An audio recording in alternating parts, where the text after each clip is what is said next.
Hey, Uboa. I'm lonely. Will you be my friend? Awesome. Hey, do you want to dance? Okay, let's dance.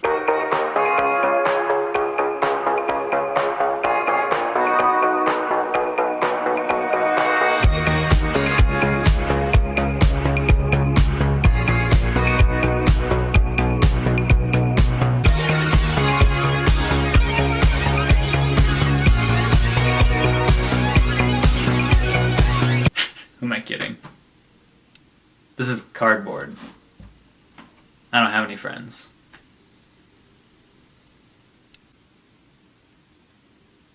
That's not a joke.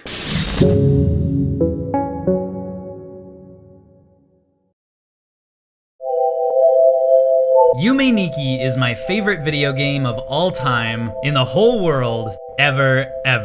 And if you've never played it, you might not like it, it's kinda weird. Yeah, it's kinda weird. YUME NIKKI, or Dream Diary as it's translated, is a game about being alone. Completely, utterly alone.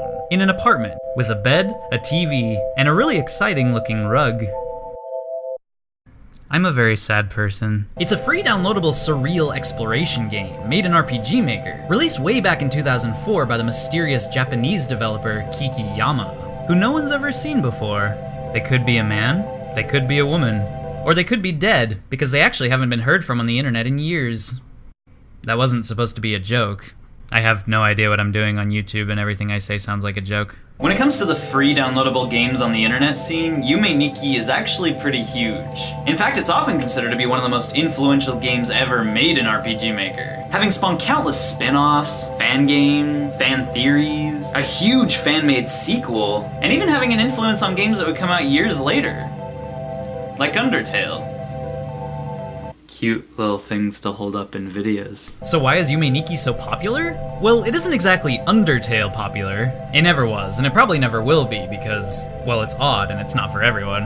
At best, it's an underground cult classic. But if you want to really get down to what makes this game so special to people, and what certainly makes it special to me, I'd say it's the unique and almost indescribable connection it makes with the player. I've played a lot of games. I've played a lot of weird games, but I have never played anything that resonates with me as personally, hits me as hard in the loneliness and the unusual relatable feels as YUME NIKKI.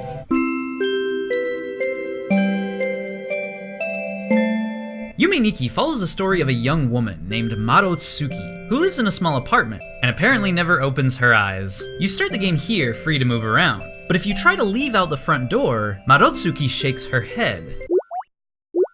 She seems to be a complete shut-in, refusing to ever go outside. There's not a whole lot you can do. You can walk out and stand on the balcony, you can play video games, you can stare at the wall, or if you want to, you can climb into bed and go to sleep. And if you climb into bed and go to sleep, you can explore Marotsuki's weird f***ing dreams.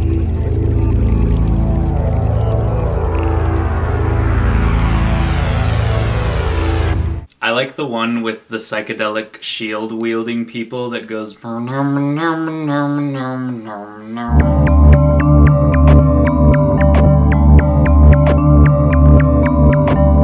This right here is pretty much the entire game. And God, I love it. Way more than I should. Someone take me to a therapist. The point of the game is to explore the massive open-ended spooky dream world inside Marotsuki's head. And it is huge. It starts out in this circular nexus with 12 doors. Each door leads to a different world, a different dream. And right from the beginning, you can go pretty much anywhere you want, any way you want. And it's very easy to get lost. Hello, glowy eyes. How are you tonight? It's extremely slow, very ambient and atmospheric. It plays a lot like the old bizarre PS1 title, LSD Dream Emulator. There's no direction, there's no dialogue, there's no real gameplay. But hey, there are a lot of strange entities you can find. Like this guy. He doesn't really do anything. He's just kinda there. He's pretty neat though, right? Or how about this one? Fans call this one QQ-kun. He doesn't do anything either, but he's very cute. Oh, and this is Corpse-san. He's a dead body in the street with green rotting skin. That's all. He doesn't really do anything. But the fans call him Corpse-san, and in the fandom he's like this big character represented by traffic cones and people dress up as him, and... Yume Nikki fans are weird.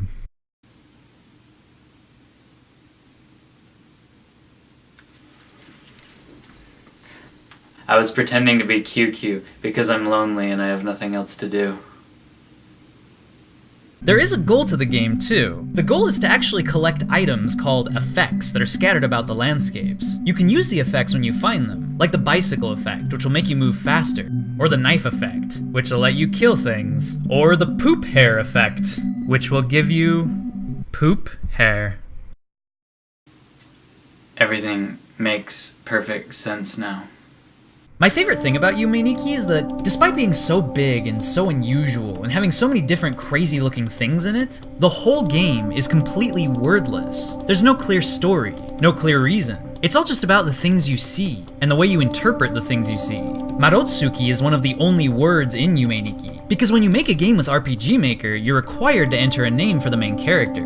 And the cool thing is, the name Marotsuki means window, or windowed. She's such a delightfully mysterious character. We know so little about her identity, yet her incredible dream world tells us so much. For me, she's like the most relatable character ever. I mean, she plays video games, she's afraid to go outside, she's interested in outer space, folklore, weird creatures, she has a very cute, trippy, Studio Ghibli-esque imagination, and her brain is existential as hell. Oh, and if that weren't enough, she's also an Earthbound fan. Seriously, there's like a whole world in this game inspired by the Mother series. God, I am spoiling way too much. If you've never played this game and you don't want anything else spoiled, just click here to skip ahead in the video.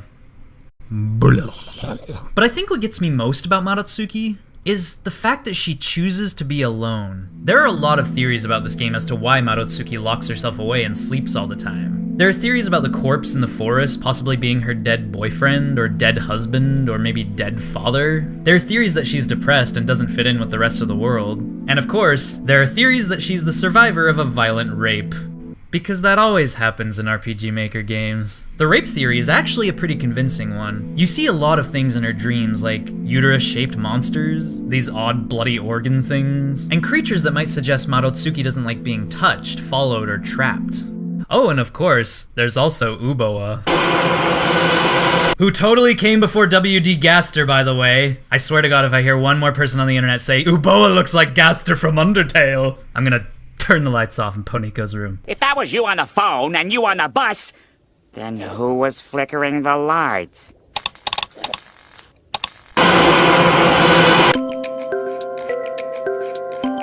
Uboa is the biggest reason Yume Nikki ever got popular. See, there's this place in the game called the Pink Sea. And in the Pink Sea, there's this peculiar cone-shaped house. And in the cone-shaped house, there's this blonde girl in a green sweater, who fans call Poniko. And every time you enter the house, there is a 1 in 64 chance that when you switch the lights off, Uboa will appear, and you'll be trapped with no escape.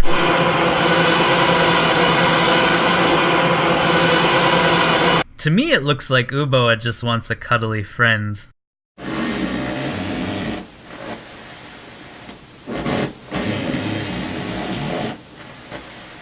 There are countless other little hidden scenes like this in the game too. Like that googly-eyed piano-playing alien man.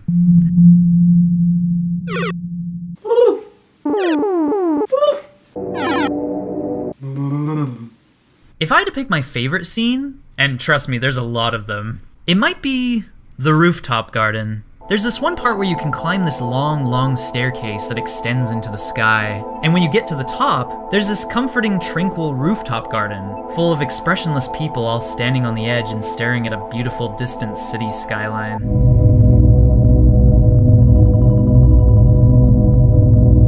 This part really gets to me for some reason. It's just so peaceful, but it's also so lonely. Like, there are all these people here, but they don't acknowledge you.